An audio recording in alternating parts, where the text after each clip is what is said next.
علاقے میں مختلف طرح کی محنتیں کی جاتی ہیں. جس طرح کی خرابی جس علاقے میں پائی جاتی ہے اسی طرح کا کام اور اسی طرح کی محنت وہاں انجام دی جاتی ہے. کہ جو ہمارا علاقہ ہے اس علاقے میں امت مسلمہ کو امتنان سے بھی آگاہ کرنا ہے اور امت مسلمہ کو الحاد سے بھی بچانا ہے، بدعات سے بھی بچانا ہے اور کفریہ کلمات اور کفریہ اعمال سے بھی آگاہ رکھنا ہے اور بچانا ہے. اور اس علاقے میں خدمات انجام دینے والوں کو ان تمام مسائل و آلام سے گزر کر ان تمام چیلنج کا مقابلہ کرتے ہوئے اس کے بعد اپنے بچوں کو تعلیم بھی دینی ہے اور اس کے بعد بھی پھر بہت سے لوگوں کے شکوے و شکایت سننی بھی پڑتی ہے. لہذا ہم اپنی زبان کو قابو میں رکھیں، علماء کرام کی شان میں گستاخی کرنے سے اپنے آپ کو بچے اور بچائے.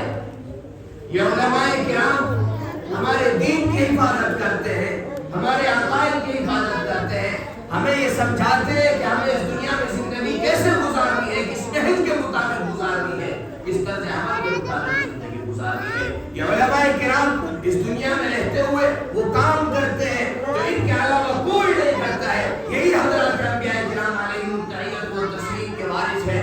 انبیاء کرام علیہم السلام اللہ تعالیٰ نے اس دھرتی پر اس لیے بھیجا تاکہ وہ دنیا میں جائے اور جا کر کے اللہ تعالیٰ کا پیغام سنا دے، اللہ کی وحدانیت کا ڈنکا بجا دے. اور اللہ کے نبی علیہ السلام کے بعد یہ علماء کرام حضرات انبیاء کرام علیہ السلام کے وارث ہیں. ان کا بھی یہی مشن ہے کہ جہاں جہاں بھی یہ جائیں گے ان کے ذریعے سے خوشبو پھوٹے گی اور ان کی زبان سے وہی کلمات نکلیں گے جو اللہ کے نبی علیہ السلام اور دیگر انبیاء کرام علیہ التحیت و تسلیم کی زبان سے نکلا کرتے تھے کہ لا الہ الا اللہ.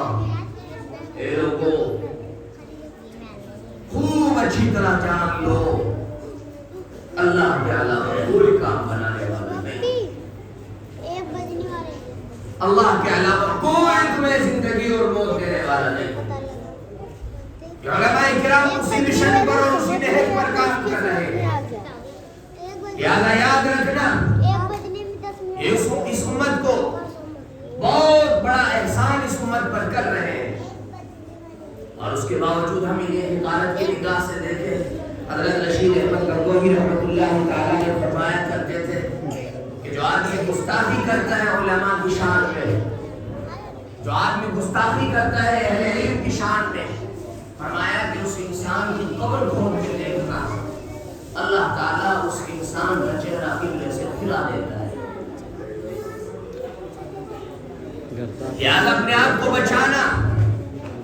ایک موقع پر حضرت محدث سہارنپوری رحمۃ اللہ تعالیٰ علیہ نے اپنی کتاب میں لکھا ہے کہ کسی صاحب نے خواب دیکھا کہ ایک بہت بڑا مجمع لگا ہوا ہے اور اس مجمع میں سامنے ایک اسٹیج لگا ہوا ہے اور اس اسٹیج پر اللہ کے نبی صلی اللہ تعالیٰ علیہ وسلم تشریف فرما ہے اور ساتھ میں حضرت موسیٰ علیہ السلام اور دونوں باتیں کر رہے ہیں. حضرت موسیٰ علیہ السلام نے عرض کیا کہ یا رسول اللہ کیا آپ نے یہ بات فرمائی ہے علماء امتی کا انبیاء بنی اسرائیل کہ میری امت کے علماء جو ہیں وہ بنی اسرائیل کے نبیوں کے درجے کے ہیں. نبیوں کا مقام تو بہت اعلیٰ ہوتا ہے، فرمایا کہ ان کے درجے کے نبی نہیں بلکہ ان کے درجے کے.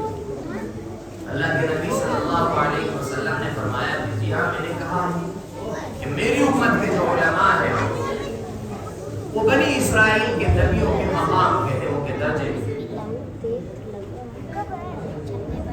حضرت موسیٰ علیہ السلام نے عرض کیا کہ یا رسول اللہ کیا میں ایسا نہیں ہوں آپ کی امت کے علماء بھی یہاں موجود ہیں.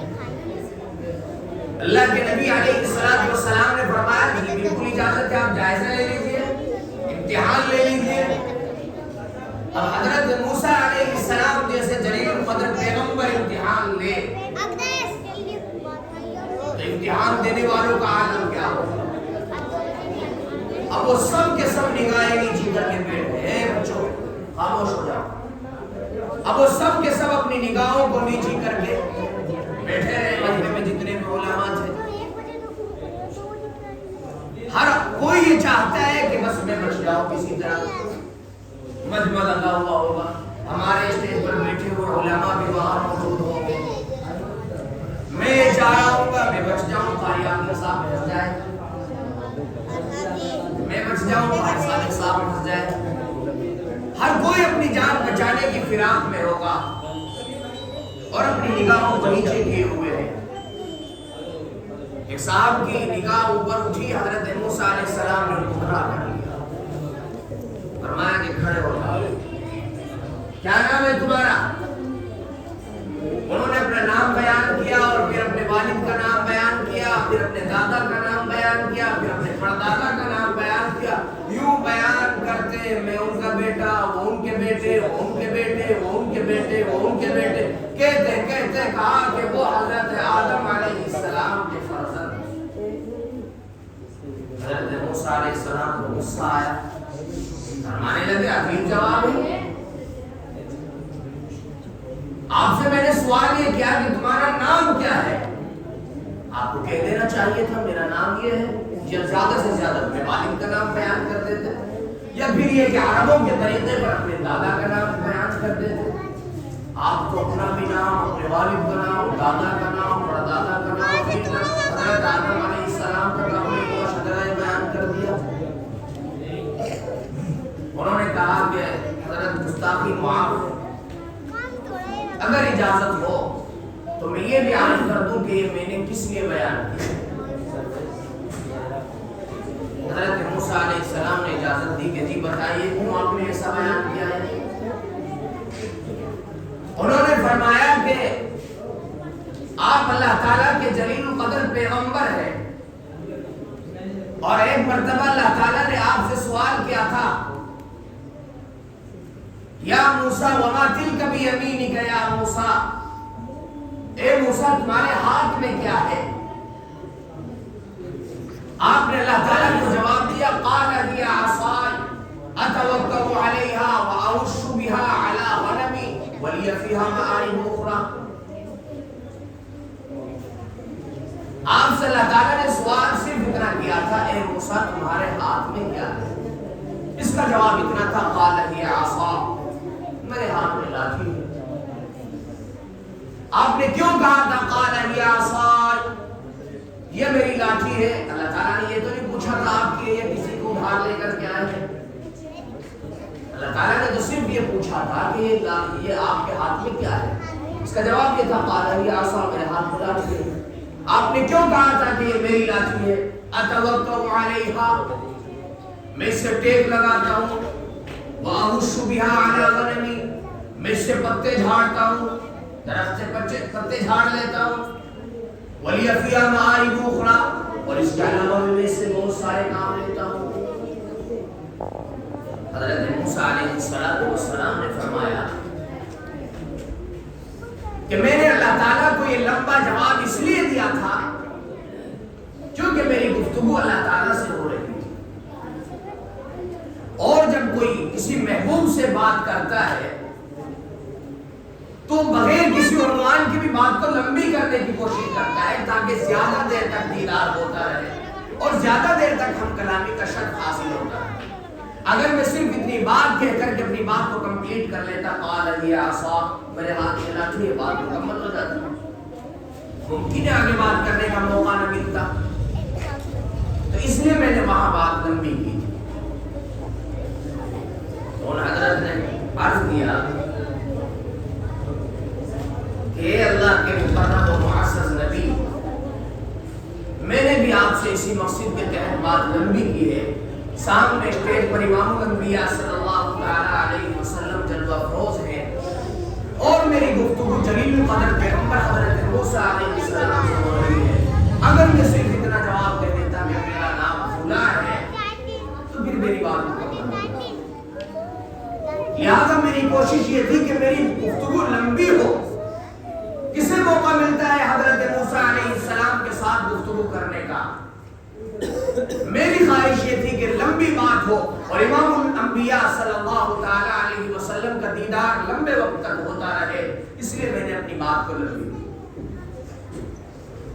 حضرت موسیٰ علیہ السلام نے یہ جواب سن کر کے تسلیم کر لیا کہ یقیناً علماء امتی کا انبیاء بنی اسرائیل کے جو میں بالکل درست ہے.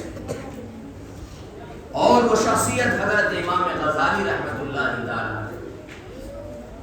حضرت موسیٰ علیہ السلام کے اس امتحان میں کامیاب. یاد رکھنا کہ حضرات علماء کرام جو دینی خدمات انجام دے رہے ہیں اور بالخصوص ایسے علاقے میں جہاں چاروں طرف سے فتنوں کی بارش ہوتی ہے، جہاں چاروں طرف سے بدعات اور الحادات اور خدشات اور خرافات اور ہر طرح کی خرابیاں عام ہیں، اس علاقے میں دین کی خدمات انجام دینا، اس علاقے میں علماء کرام کو گندی نگاہوں سے دیکھا جاتا ہو، اس علاقے میں ٹوپی اور داڑھی والوں سے نفرت کی جاتی ہو، اس علاقے میں دینی خدمات انجام دینا کسی مجاہدے سے کم نہیں.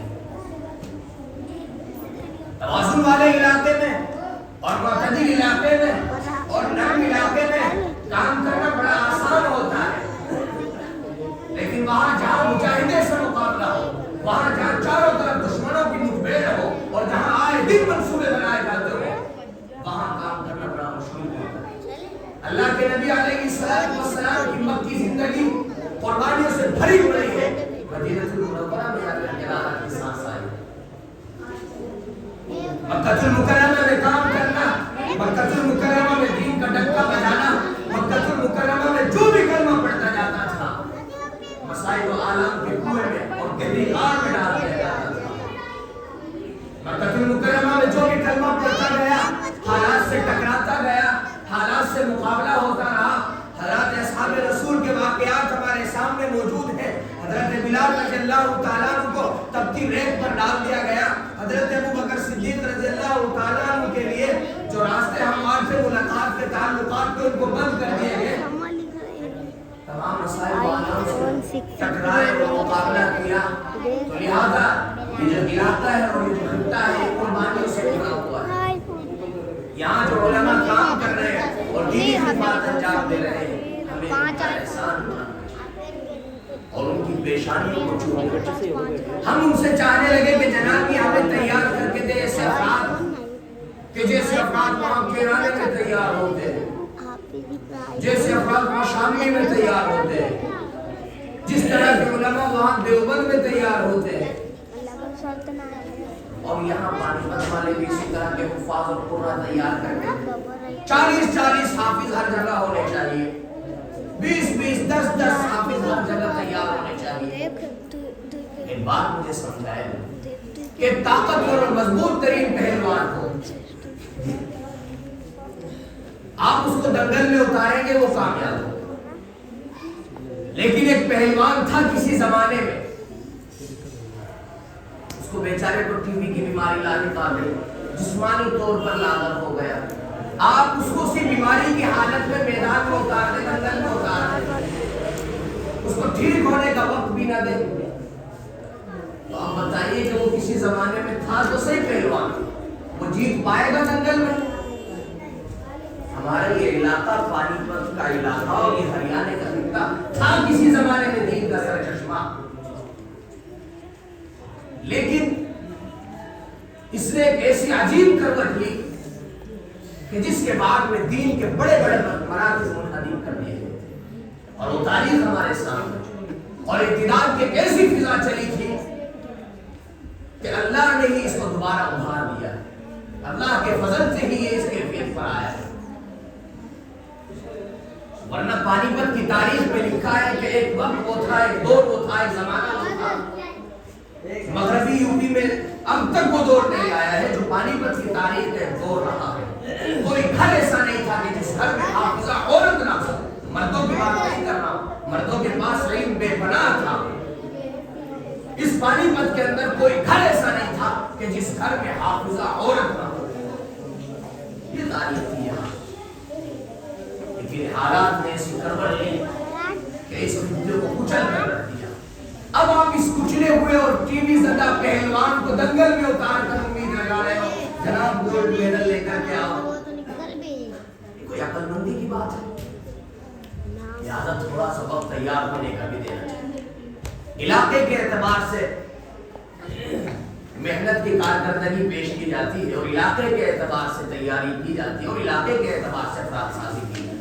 یہاں یہ جو 20 یا 10 یہ تھوڑے بچوں کو گھیر کر بیٹھے ہوئے ان کے عقائد کی اصلاح کر رہے ہیں، یہ آگے چل کر کے اپنے زمانے کے امام بنیں گے، اپنے افراد تیار کریں گے، آگے چل کر کے نسلوں کی اصلاح کریں گے، ان کی تربیت کریں گے، یہ اسی طرح کے مراکز قائم کریں گے۔ پانی پت اور ہریانہ کے خطے میں دین کا جو ڈنکا بجتا تھا، آخر اس علاقے کو ایسا مفلوج کر دیا گیا تھا کہ دین کا نام لینا بھی ایک گالی بنا دیا گیا تھا۔ اس کے بعد میں یہ علماء اٹھے، یہ بوریہ نشین اٹھے، یہ مسلح پر بیٹھنے والے اٹھے، انہوں نے راتوں میں اللہ سے دعا کی، اللہ سے مانگا اور یہاں کے افراد کے لیے اللہ تعالیٰ سے بھیک مانگی۔ اللہ جو امتناع کی زد میں آ گئے ہیں، اللہ تعالیٰ جو دین اسلام سے پھر گئے ہیں، ان کو واپس اسلام کی صف میں لا کر کے کھڑا کر دیجئے۔ ان لوگوں نے چھپ کر کے محنت کی۔ آپ ترکی کا وہ مفلوج زدہ علاقہ اور وہ مفلوج زدہ خطہ اور وہ تاریخ اٹھا کر کے دیکھیں کہ جس دور میں ترکی کے بڑے علماء جنگلوں میں جا کر کے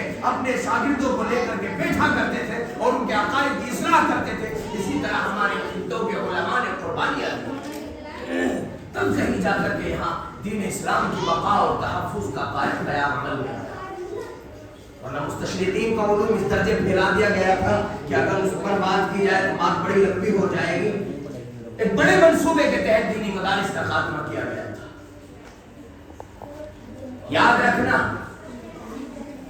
جب تک دینی مدارس زندہ رہیں گے تمہاری اور ہماری نسلوں میں ایمان باقی رہے گا، اور جس دن دینی مدارس ختم ہو گئے تو اپنی نسلوں پر فاتحہ پڑھ لینا، اس کے بعد میں نسلوں میں ایمان زندہ نہیں رہ سکتا۔ یا تو ہر طریقے سے تمہیں مجبور کیا جائے گا، کمزور کیا جائے گا، ہر طریقے سے تمہیں مفلوج کیا جائے گا اور تمہارے ذہن کو تبدیل کرنے کی کوششیں اور کاوشیں کی جائے گی کہ جناب مدرسے والے کرتے کیا ہیں۔ مدرسے والے اپنے مشن پر آج بھی قائم ہیں۔ آپ ہمیں شکوہ کرتے ہو کہ تم وکیل تیار نہیں کرتے، ڈاکٹر تیار نہیں کرتے، انجینئر تیار نہیں کرتے۔ ہم کہتے ہیں ہم جس مشن کے تحت کام کو لے کر اٹھے تھے آج بھی اسی مشن کے تحت کام کر رہے ہیں۔ آپ ڈاکٹر کا مطالبہ ہم سے کیوں کرتے ہو؟ انجینئر کا مطالبہ ہم سے کیوں کرتے ہو؟ وکیل کا مطالبہ، ایڈوکیٹ کا مطالبہ ہم سے کیوں کرتے ہو؟ ان سے کرو جو اس مشن کے تحت کام کر رہے تھے۔ ان سے پوچھو تم نے کتنے افراد تیار کیے، ان سے پوچھو تم نے کتنی اصلاح کی ہے۔ اسکول اور کالجز کے اسٹوڈنٹس سے پوچھو تم اپنے والدین کا احترام کرتے ہو یا نہیں کرتے۔ ان سے پوچھو تم اپنے والدین کا حق ادا کرتے ہو یا نہیں کرتے۔ ان سے پوچھو تمہاری گھریلو زندگی کس درجے کی ہے۔ ان سے پوچھو تمہارا معاشرے میں کیا مقام ہے۔ ان سے پوچھو تم نے معاشرے کی اصلاح کے لیے کیا کام انجام دیا ہے۔ ان سے پوچھو کہ تمہارے یہاں ڈاکٹر تیار ہوتے ہیں یا ڈاکو تیار ہوتے ہیں جو بازاروں میں بیٹھ کر دکانیں کھول لیتے ہیں، کلینک کھول لیتے ہیں اور اس کے بعد میں غریب طبقے کو بلا کر کے کاٹ رہے ہوتے ہیں۔ وہ ان سے پوچھو۔ ہمارے دینی مدارس نے اس چیز کا ٹھیکہ اٹھایا تھا، اس چیز کا بیڑا اٹھایا تھا کہ ہم مدارس اسلامیہ سے حفاظ تیار کریں گے، علماء تیار کریں گے، مفتیان کرام تیار کریں گے، وہ کر رہے ہیں۔ اور اس کے بعد میں تمہارا بھی کام انجام دے رہے ہیں جناب والا۔